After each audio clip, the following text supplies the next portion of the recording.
কেনেকৈনো দিনবোৰ পাৰ হৈ গ'ল গমকে নাপালোঁ। মানে বিহুৰ দিনবিলাকৰ কথা কৈছোঁ।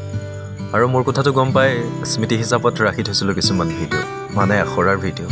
তো ভাবিলোঁ আজি আপোনালোকলৈ অকণমান আগবঢ়াই দিওঁ, নে কি কয়? ব'লক তেতিয়াহ'লে। আমাৰ ল'ৰাবোৰৰে আখৰা। বিহুলৈ বৰ বেছি এটা দিন নাছিলেই। সকলোৱে যিমান পাৰে নিজৰ পাৰফৰ্মেঞ্চ ভাল কৰিবলৈ চাইছে। সেয়া নাচনীবিলাকৰ পাল।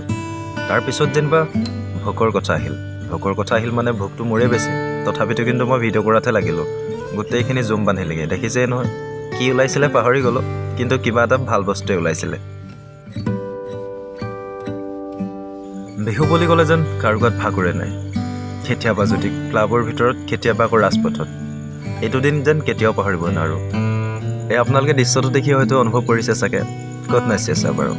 আপোনালোকে ভবাৰ দৰে নহয়, এয়া পথাৰৰ মাজত চাইকেল ৰখাই। আমি গোটেইকেইজন চাইকেলতে গৈছিলোঁ। পলৰ গাঁৱত ভাওনা আছিল সেইদিনাখন। দিনটো সঁচাকৈ মনত ৰাখি যাব।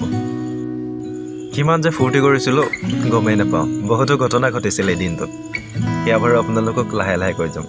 এতিয়ালৈ আহোঁ, আপোনালোকে সুখত থাকক আৰু অপেক্ষা কৰক মোৰ পিছৰ ভিডিঅ'বোৰলৈ।